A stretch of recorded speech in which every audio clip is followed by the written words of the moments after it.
Good morning, all. We are so glad that GymCon Virtual invited us to present to you today.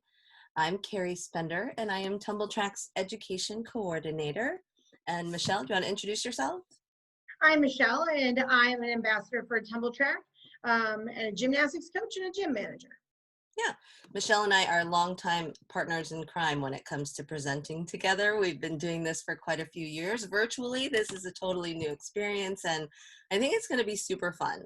Our topic today is equipment maintenance and sanitation. Pretty hot topic these days, how to keep your equipment clean. Let's show them, Michelle, what we plan to talk about today. Sounds good. Okay, so finding the next slide, there you go. So today we're going to talk about ways to organize your gym. Everybody has their own way, but we might have an idea or two that might be different for you.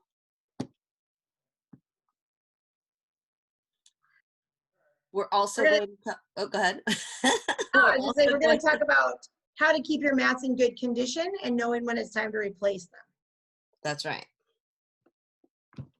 And then hopefully we'll be able to give you a little bit of a peek into a manufacturer's point of view. You know, TumblTrak, we see and hear a lot. So we're going to share a little bit of what we know. And of course, cleaning, something on everybody's minds right now. So we're going to talk a little bit about our ideas about sanitation and your cleaning process. Right. And we certainly don't consider ourselves an expert on any topic. Michelle and I think boast about being constant learners. There's always something new to learn. And so we've gathered a few resources and things that we've learned along the way to share with you. And I wish that this was interactive because it would be really fun to hear your resources as well. But certainly you'll know how to contact us at the end of the presentation should you have any questions or ideas. Bring them on. Okay, so this probably feels like many of us in the gym moving mats. Some of these mats are so darn heavy and cumbersome, it feels like you're moving equipment. So organizing your mats and having a system really helps you to save time. And time is precious when you're in the gym with, 8 little preschoolers. It helps to save your body. All of us probably have an extensive physical therapy bill. Your team working together and organized is a really important factor of having mat organization. So you're not fighting over mats all the time. And it also, frankly, all of that will just save your sanity.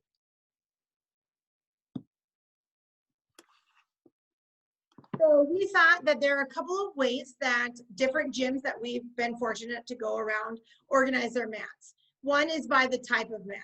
So putting all your wedges together, your octagons together, your air products together, and then labeling where those go so that everybody can help put their toys away when they're done. We've also been into gyms where you organize the mats by what event they're used at. I've even seen gyms that have color-coded their mats so that all the blue always is in vault, and it works really well. And then some are organizing their things in stations that may say set up. They're like a permanent side station, and this helps just for organization and getting going quickly when you get to that event. So lots of good ideas. Yeah, and it really does save your sanity. No one likes to spend their day sort of reaching for that mat that you think that is in an event that you use at Vault and find out that it's all the way across the gym and being used. That's sometimes the most frustrating thing. So some of the ways to organize your gym space at the gym that I frequent, we have carpet bonded foam, little scraps everywhere around the gym on the walls. We've mounted them either with Velcro or sometimes just screwed them right to the wall. And it is so useful to have carpet bonded foam on the wall. A lot of products, especially TumblTrak products, have Velcro on them. And so your walls become an instant storage space, not taking up real estate in the actual gym and on the floor. Here's another example here. These are the posts in the middle of the gym. So we have just covered them with carpet bonded foam, and that's a perfect place for the half rounds, you know, or anything, any other small little manipulative that you want right at hand. And because they are always there, people always know where to go to get them. This last picture here talks about Velcro, which is your best friend sometimes and also can be your biggest arch rival. Um, there's so many examples of watching people, right, Michelle, try to pick up our floor bar because it has Velcro on the bottom, and they go to pick it up when it's stuck to the Velcro, surprised that it's not coming off without a great amount of effort. But this stack of pit pillows is a good example of how you can be a little bit more organized and intentional in your mat storage, because all of those pit pillows have hook Velcro on the bottom and loop Velcro on the top. So stacked the way they are, all on top of each other, the hook is sticking to the Velcro. They're sticking to each other. So if you are to flip the mats upside down, alternating when you put them away, or any mats, it will keep you from, keep you from hurting yourself trying to take the mats together, frustrated that you can't get the mat out that you want. Just a little tip. Good one. All right, so we're gonna go on and talk a little bit about how you keep your mats in good condition and knowing when you might need to start thinking about replacement. So one thing that Carrie and I discussed a lot when putting this together was making someone in charge of that maintenance record, knowing what's going on, keeping a book that's for your equipment that has, the purchase dates and the warranties. Did you buy, where you purchased it from? So today there are so many resources that sell the same equipment. So TumblTrak, we have quite a few dealers. Did you get it from TumblTrak Direct? Did you buy it on Amazon? Did you get it from one of the other equipment salespeople? And knowing where that is so that you know where you go when you have questions. Also making sure that you actually open up and read all the fine print. What are the safety warranties? What are care policies? Those are really important. And then communicating with your staff on things like, here's a great example. I'll tell you a quick story.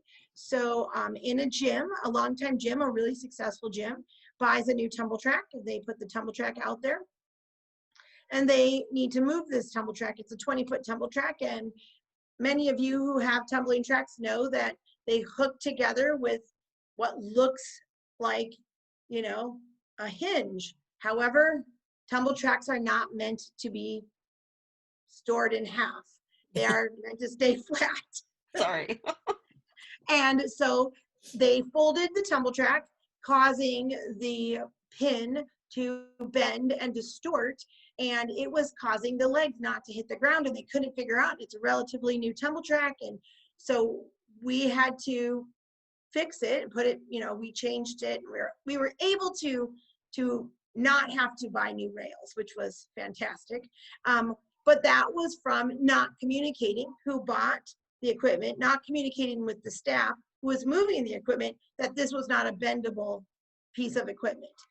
It's those kind of little things that are going to save you money in the long run and keep your equipment in really good shape. So then we also, Carrie and I also talked a lot about when do you know when it's time to replace a mat, and how do you know what the warranty means? If the warranty says it's good for 5 to 7 years, what does that mean? And so we really talked a lot about making sure that you look at where you're using your products. So if you always have the same 8-incher on vault behind the same vault and the kids land in it, over time, that middle area, that vault, that landing spot is going to wear out. So where could you rotate your 8-inchers around the gym so that you're not always landing on the same spot, extending the lifetime of your mat? The other thing is how you store them. Like we saw the big tower of pit pillows, but we also saw that it was biggest on the bottom to smallest on the top so that things stay flat that are supposed to. So there are those little anecdotal things that we all think about, but are we communicating with our staff effectively to know how we can extend the life of our mats? I think Carrie has a great panel mat anecdote too about why panel mats wear out faster when we ask our kids to move them. Oh, I put a video in a little bit Oh, later. good. I can't wait. You're gonna see it. You're gonna see it in Yay. action. But yeah, and all of this information, great, Michelle. And this is one of the things that I love about how easy it is these days to communicate with companies and with manufacturers, and how valuable that is to choose your purchase based on how as easy it is to contact your manufacturers. So when you know you're making an investment, thousands and thousands of dollars, a lot of times you want to have the backing of being able to pick up the phone or contact someone on a chat and ask questions about your equipment and the best ways to maintain it. And so I would encourage everyone, if you have questions about how to move your TumblTrak, I'm not laughing at that idea, because you wouldn't believe how many people have actually done that, tried to fold their TumblTrak to move it, and then it's that doesn't work very well. Okay, so moving on. Oh, my light bulb. So this idea, how does, if you've got a staff of 2 or a staff of 200, how does your staff communicate in their busy day? They're going through their day, they're teaching their little, preschool class, and they notice that one of the handles has a little bit of a tear, or the stitching on a tumbling mat is starting to weaken, or there's a soft spot. Of course, there are very high-level concern maintenance issues that should be reported right away, but then there are those that could quickly, you could notice and quickly slip by. So besides having that equipment journal that we talked about in the last slide, it's a nice idea to have a place that the whole staff knows about, like an equipment log just on a clipboard in the office, somewhere readily available, so that when the staff is thinking about it, they can go up and just document what's going on. Then whoever's in charge of equipment maintenance, whether it be the owners or whether it be a head coach or an office manager, they can just reference that equipment log, know who made the comment, and look into it. And it really can save you um, a lot of future damage to the mat, because you can handle small repairs. You can check to see if the item is under warranty. Who wants to notice something, then have it got lost in the shuffle to find out that you are now 3 or 4 months past your warranty because it just didn't get communicated. So keeping an equipment log is a really handy thing to do and train your staff to do. Agreed. Well, that leads us perfectly into what I do as the Friday roundup. So every Friday, I do a quick email to all the staff, and we talk about things like new staff, calendar, equipment concerns. This is where we look. So you can communicate them all, but like, for example, if the Velcro is ripping off a booster block, it's peeling up, and it's causing people to get stuck on it, or whatever that is, that can be communicated quickly to the whole staff, and then that can be taken out of use until we can get it repaired with glue, or having it stitched back on, whatever's the best we're going to do. And then also in this Friday is a great place to put things for your any new cleaning, or new protocols to use something like don't bend your TumblTrak, or don't store things under. This a big one for me right now is every week I'm reminding everyone that underneath your TumblTrak is not a storage facility. And it's a really great way to just keep reminding us of things we know, but maybe get in a hurry and it's easy just to shove it under there and keep on your day. So, but then always, I end with something inspirational or fun that happened during the week. Mm-hmm. So I like that idea for communication. So this slide really talks about, we've talked a little bit about this. Your investment is worth a lot.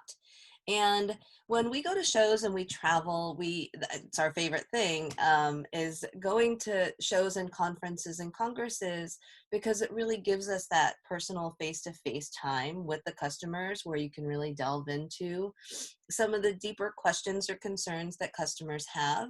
And the biggest concern obviously is how much money am I spending on this piece of equipment and what is the value to my program? And so when it comes to managing your mats and keeping your mats in top condition, your training is going to go a long way in just getting the most out of the dollars that you spend on your equipment. I want to also mention, sort of in terms of investment, there are numbers of choices that you have out there for mats, balance beams, bars, those that you've known for a long time and those who have sort of popped into the market. And that's a big consideration, where you're going to spend your money and what support you're going to get through the life of the product. It is so often that we'll be at conferences and shows where disappointed customers who have chosen a different brand are just surprised by the fact that that piece of equipment didn't last as long or didn't hold up in the way that they had expected or maybe were used to. And so that's something to consider when you're making your equipment choices. Absolutely. Okay, so here's some specific hacks directly from, products that frequent questions that we get at TumblTrak. One hack that we actually made a video out of because it was so common. The Laser Beam Pro is so very popular as a beam training tool. And the way it's constructed is it's 3 pieces of wood that have a very pretty burly steel bar that connect the wood underneath.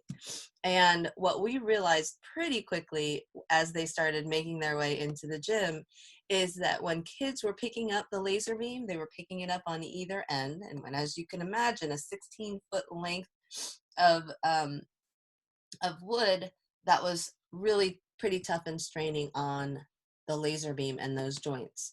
So we made this quick video. I'll play it here to show you how to carry a laser beam. Hey everyone, this is Jake from TumblTrak.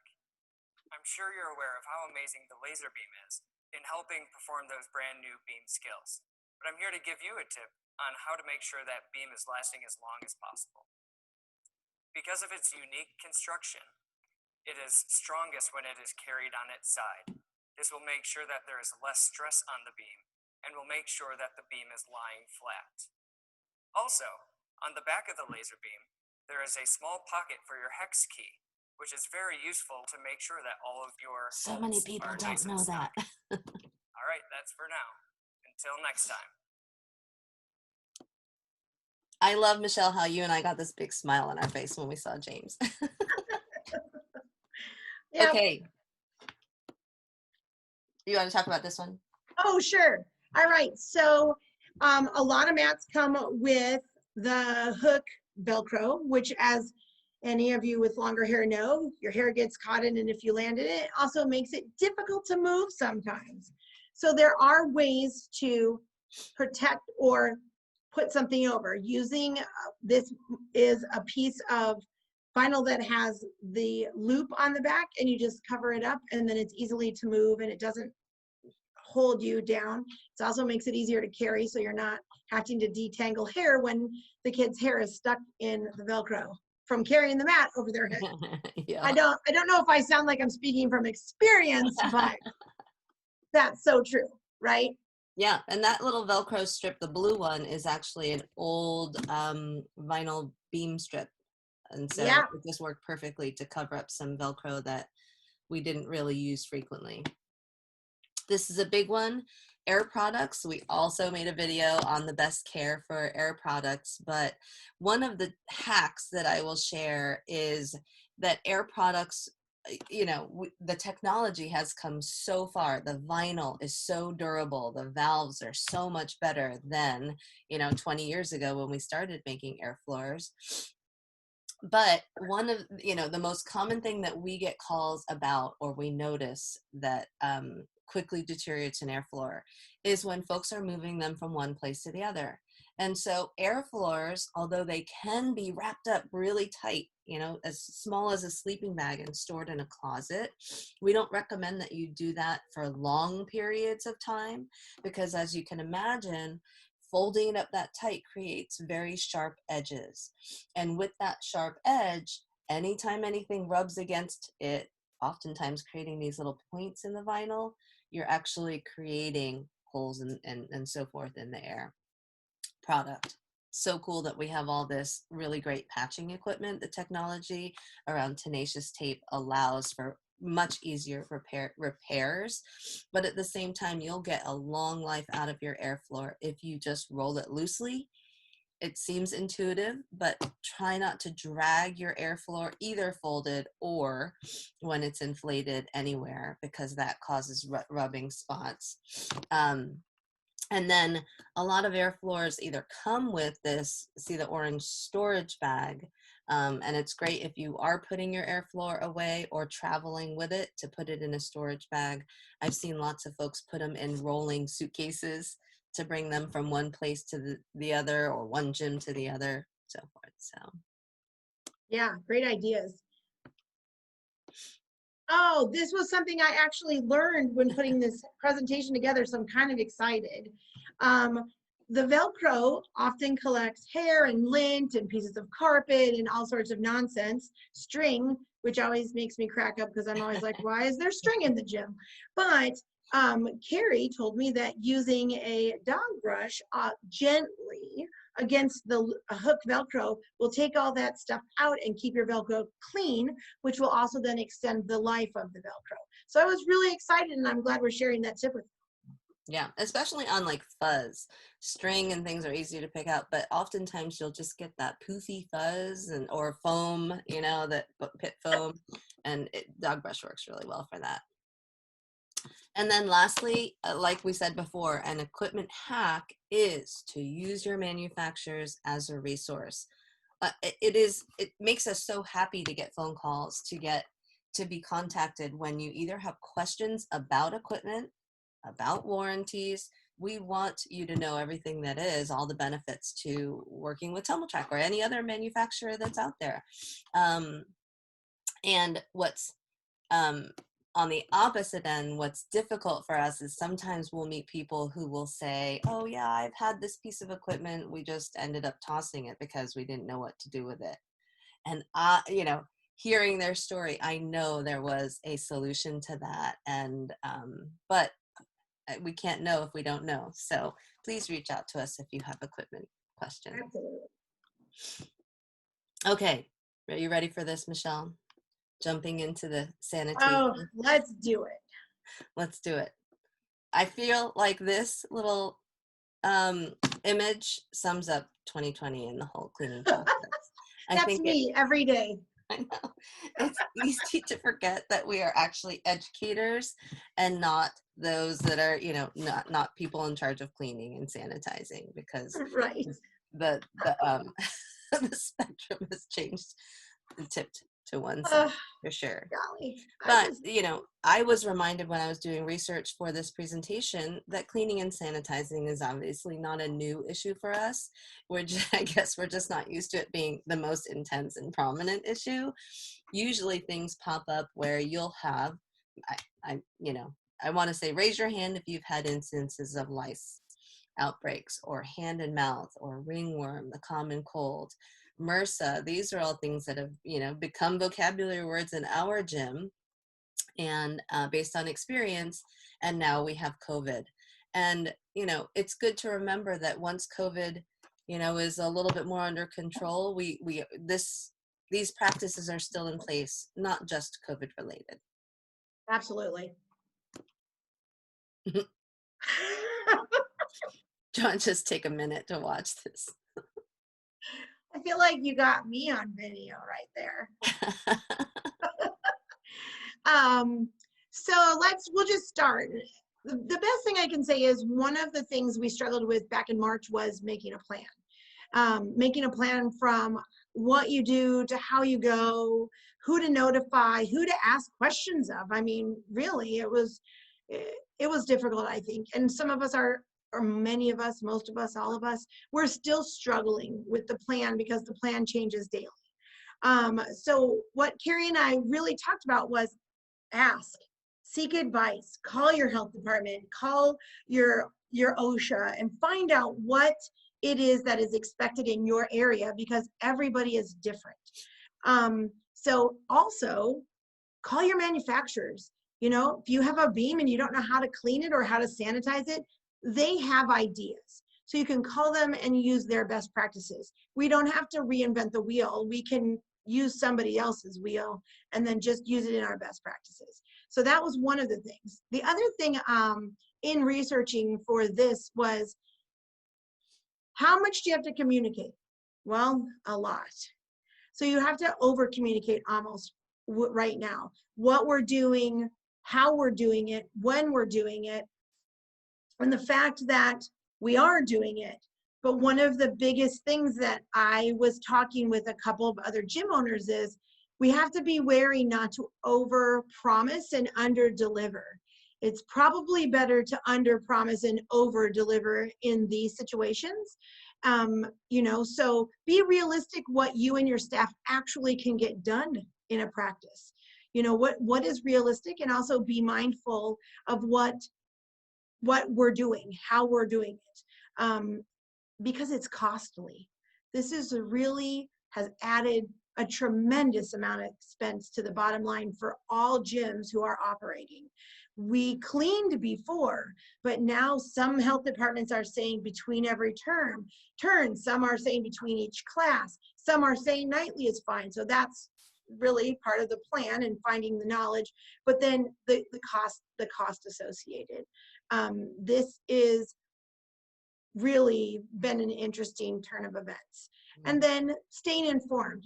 Where do you have your plan? Is your plan sitting at your front desk? Are you updating that? Is it on your website? Are you getting the updates from the health department on a daily, weekly basis?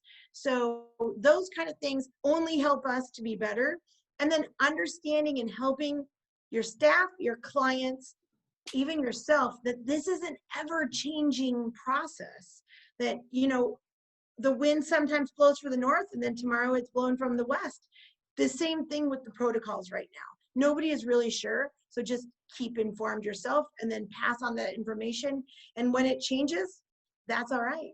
It's all just a learning process, you know? What do you think, That's right. Carrie?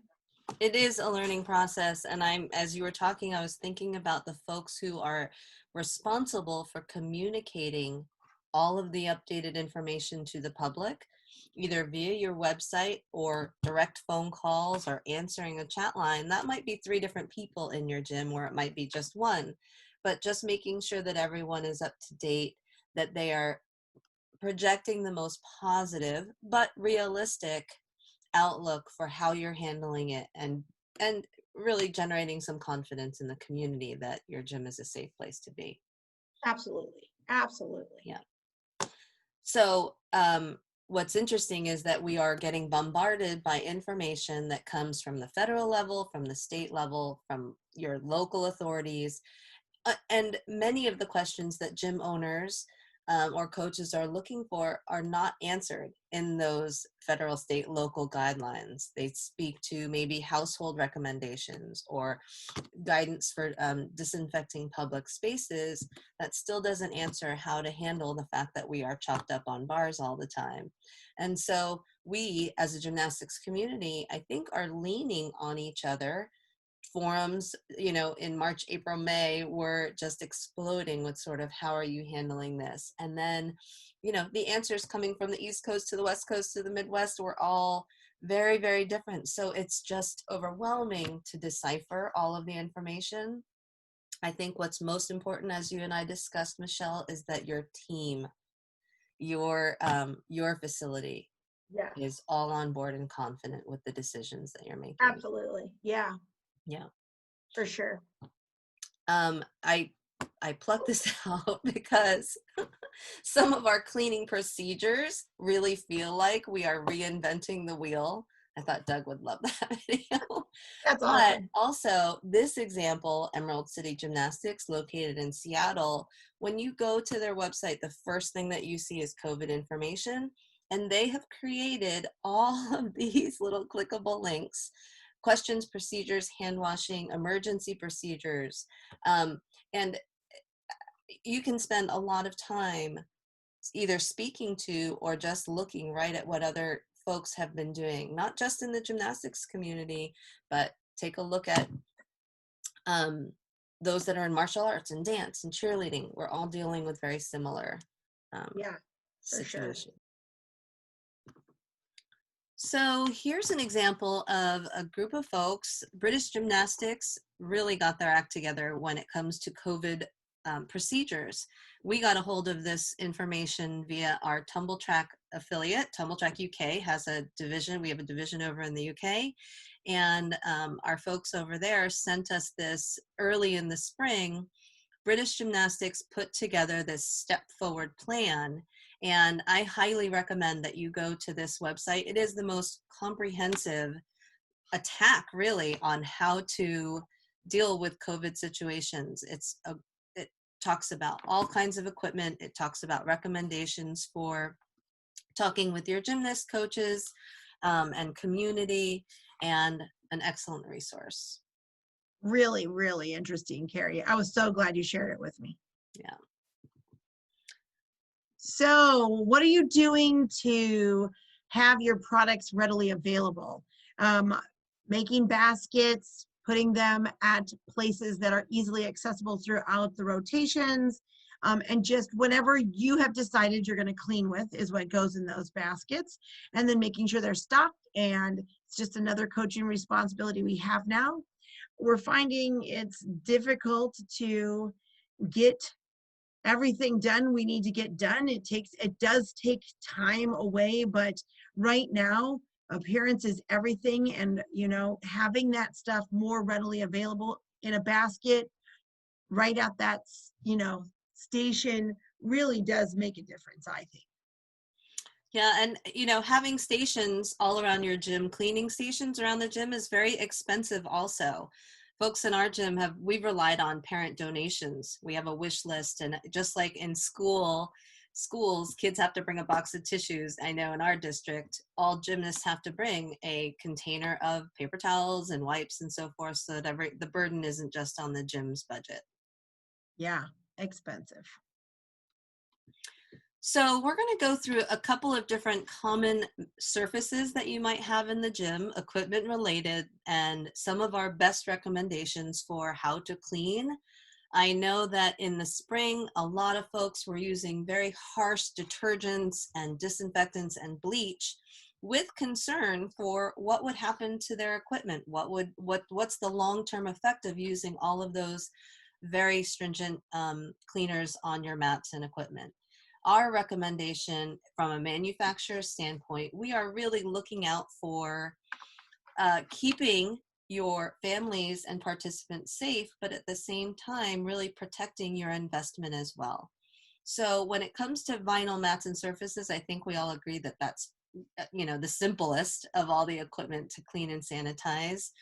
The best option is a bucket of warm, soapy water, where you can really sort of use an aggressive scrub to clean the surface really thoroughly, and then dry it off with a clean, dry cloth. If you use a bleach solution, on our website, you'll see our COVID response document. I've linked it here, but it's also on our website, to where if you are using a bleach solution, what the solution is. It's a very, very small amount of bleach on the vinyl surfaces.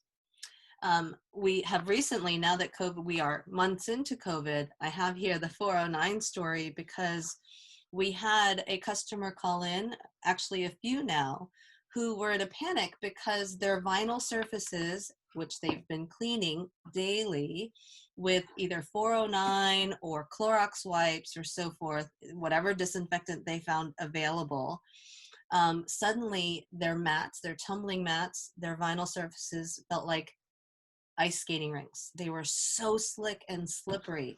and they were on the edge of trashing and throwing out all their mats and starting anew.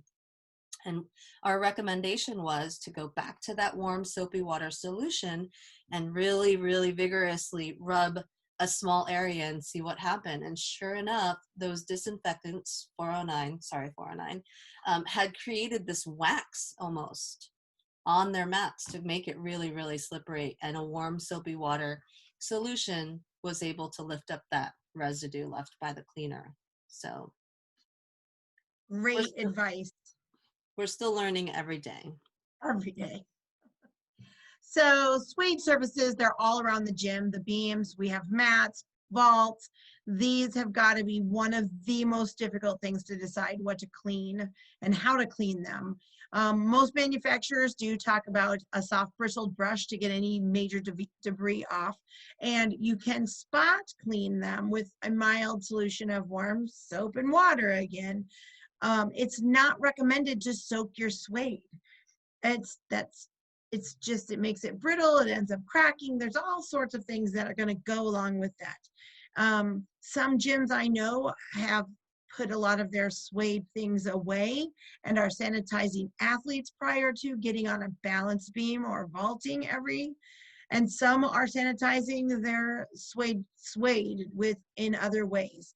Again, our recommendation is to use what you've decided as best practices and keep a record of what you're doing, because the long-term effects like the vinyl mats, we just don't know.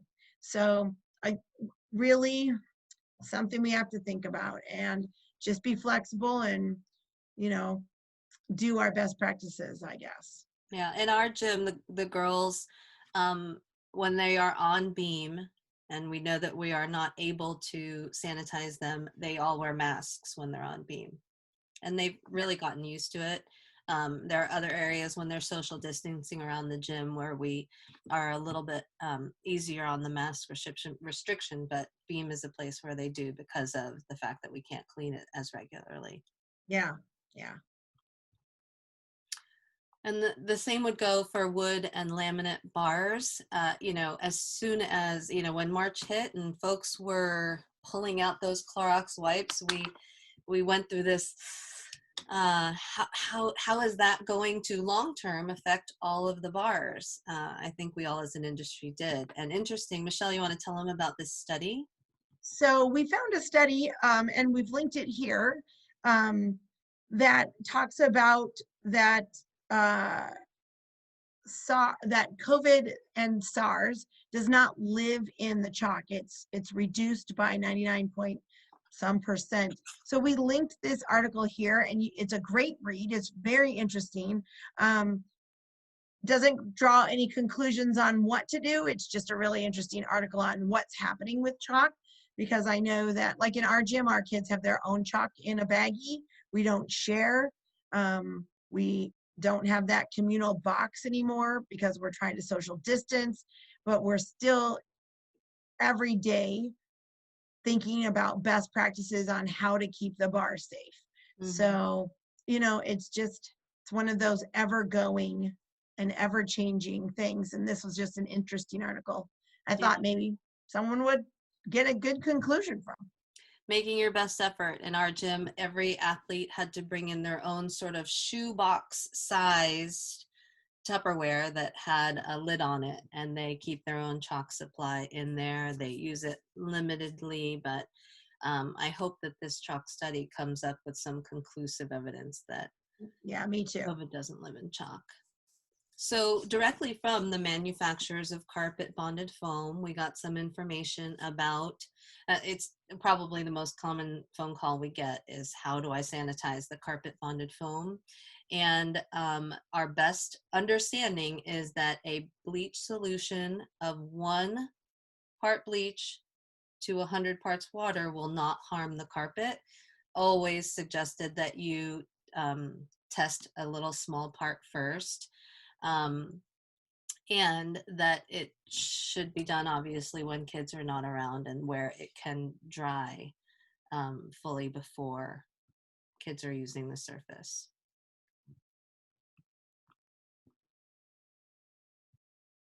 Well, this brings us to another easy fix. So denim and washable things. So our pit pillows actually come off and you can throw them in the washer. It's a good idea probably once in a while to do that. I don't know how often, but you can air dry them and that's going to help keep them clean, keep them fresh, and keep them safe. So I recommend once in a while, even without COVID, that you take those off and give them a nice clean in the washing machine. Mhm. And the TumblTrak, you know, or any trampoline surface, it is recommended that you use a warm soapy water again with a bucket or mop, that you can scrub the top of the TumblTrak. This goes for all TumblTraks, the extreme bed or the regular TumblTrak bed, except for the transition bed. We recommend that you vacuum that surface. Well, and this picture is a great reminder that we can't forget the little manipulatives, the little poly spots and frogs and sharks and numbers and letters and arrows. Those all are great with warm soapy water once again and just to let dry. Yep. So I got really excited when I got word of this product called Force of Nature. We are not associated, I am not affiliated with Force of Nature, but I did get wind that there are several gyms that are using Force of Nature as the product for their disinfecting. I highly recommend that you go to their site and really look at how they have represented the science behind this product. Essentially, they have a little electric plug-in converter. It's a very small little device. You use water, salt, and vinegar. Completely natural. And what happens is the water, salt, and vinegar make an electrolyzed water combination that actually, according to the CDC, it does kill 99% of germs that are related to staph, MRSA, and SARS-CoV-2. So this is a little bit of a video that I'll play that you can find on YouTube. I won't play the whole thing, but just, it's really neat what they've put together. If you're watching this video, chances are you're not a chemist, and that's okay, because understanding how Force of Nature works just comes down to simple science. There are 3, and only 3, ingredients that go into Force of Nature multi-purpose cleaner, disinfectant, and deodorizer: salt, water, and vinegar. No dyes, fragrances, or additives that can cause irritation, allergies, or trigger asthma. Nope, nada. Not on our watch. Now back to the science bit again. Each salt and water molecule is made up of different elements. You might remember this from middle school. Salt is made of sodium and chloride. Yeah, and so I encourage you to check out their webpage and watch their videos. As you can see, they're really well put together, and I personally love the idea of reducing the amount of chemicals in the gym. I personally worry about that, so this might be a good option if you feel the same way. So in our gym, we've been using Truce, which is also mostly water and vinegar.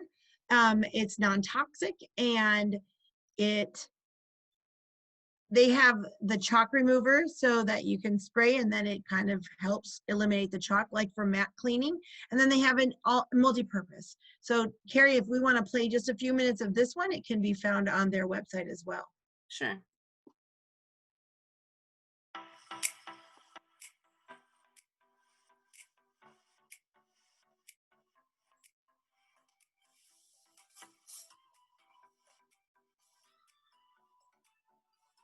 All of this comes with the product.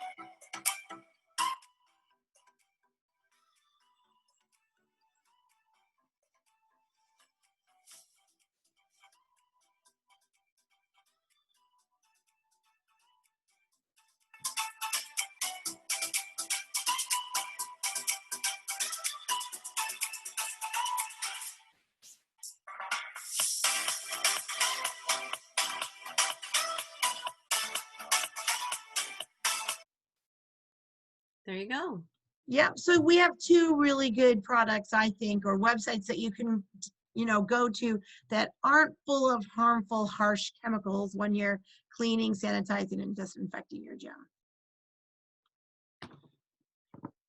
So it is our hope that we provided you some information that was useful, and always that if you have one takeaway from our presentation, then we feel like we've been successful. We are by no means the expert in this area, but we welcome any questions that you might have. Presenting virtually is quite the experience. And so I hope that follow-up is a regular part of virtual presenting. Hey, Carrie, speaking of virtual and all of the problems that arise with that, I wonder if anyone noticed I suddenly switched places. And it got a lot darker in my room as well. If you noticed those little subtle changes in Michelle and our presentation, well, maybe they didn't because they were watching all the great slides. Oh, maybe.